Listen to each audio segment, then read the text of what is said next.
Kindness leads to a good mood, and a good mood brings invincible good fortune. You don't need to speak profound principles. When you possess the wisdom that arises naturally from a heart of compassion, you are already connected to existence. If you can do this, your ego will gradually dissolve. The fortune teller's predictions may have been accurate in the past, but now they are no longer precise because you are constantly harboring a compassionate heart, which is the essence of life. It doesn't require practice. It's simply about recognizing and observing the unkind, twisted thoughts within you. When you see them for what they are, they naturally vanish and you naturally gain this wisdom. If you can do this, your mind will gradually become calm. The constant restlessness and emptiness will fade away and your life will feel truly fulfilling. Fulfillment comes from within, not from pursuing things externally. You don't need to chase anything to feel fulfilled. It's only because you feel empty, bored, and unbearably lonely that you seek self-actualization, success, meaningfulness, happiness, fame, and the attention and recognition of others. Why do you dress up, make yourself stand out, and glance around to see if the opposite gender is admiring you, while pretending to be calm, but secretly watching from the corner of your eye to see if anyone is watching?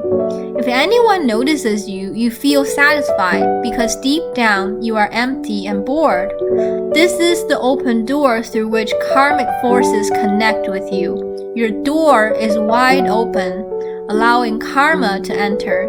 The seeds of attachment, ego, karma, and cause and effect find space to operate. Where does your misfortune come from? It comes from the seeds of your desires, from the seeds of ego, and the seeds of your attachment, from the seeds of your unkind thoughts.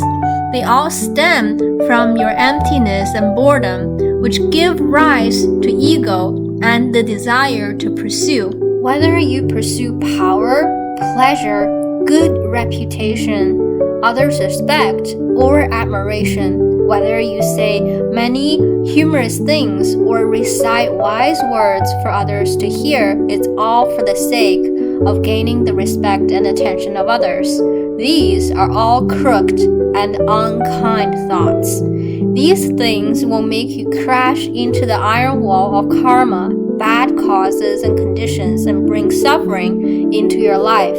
But when you try to shift your attention away from yourself and towards understanding and empathizing the pain of those you interact with, your ego will gradually disappear. Then, good fortune will naturally come to you. You'll truly encounter many happy and lucky events.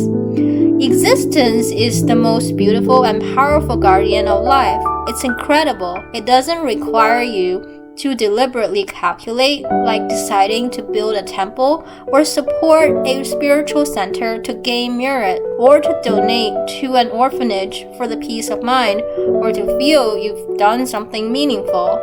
In fact, as long as you think you're doing something meaningful, it's already a calculation, just a matter of where the calculation lies and how you define that meaning.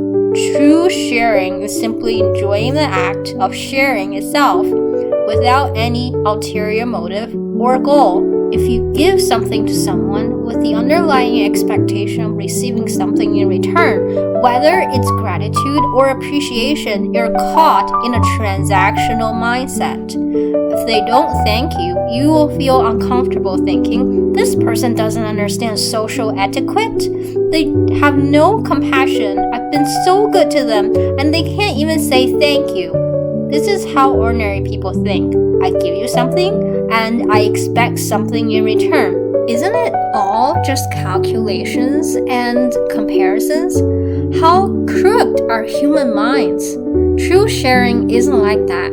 Sharing is when you have something in your home, perhaps something you no longer need or have space for, and you share it with family and friends. This feels wonderful. Things are put to good use. You should be grateful for the person who is willing to accept your sharing. You should thank them for giving you the chance to share. That connection can dissolve your ego and bring about a transformation in your life, helping you find your way home, back to your cool, calm, and peaceful nature. When you start doing this, many divine beings, the benevolent deities and fortune gods of the universe will be moved and will come to protect you without being asked. The energy in your heart will begin to transform. This transformation is like seeing a person who radiates emptiness, a rare kind of person in this world. When you see them, you feel completely relaxed. Your worries seem to vanish. Even evil spirits, upon seeing such a person, will have their malicious thoughts temporarily dispelled. Could they harm that person? No, because they are moved and transformed by the person's presence. But ordinary people are different. They carry so many tense, unkind, and self-centered thoughts that when we see certain people, even if we were feeling fine, we suddenly feel great pressure. Even if they don't speak, the energy they emit is extremely self-centered, tense, or depressed and hopeless. When we encounter them, we might even feel like dying because their heavy, unkind, and tense energy has permeated our minds. In such cases, misfortune is drawn to them. The malicious spirits that seek to claim lives find an opportunity to attach to them. If someone is already feeling trapped, occasionally contemplating suicide, these spirits might come at just the right moment to lead them into self-destruction. After all, misery loves company. A good mood, a calm and clear mind, a heart full of light.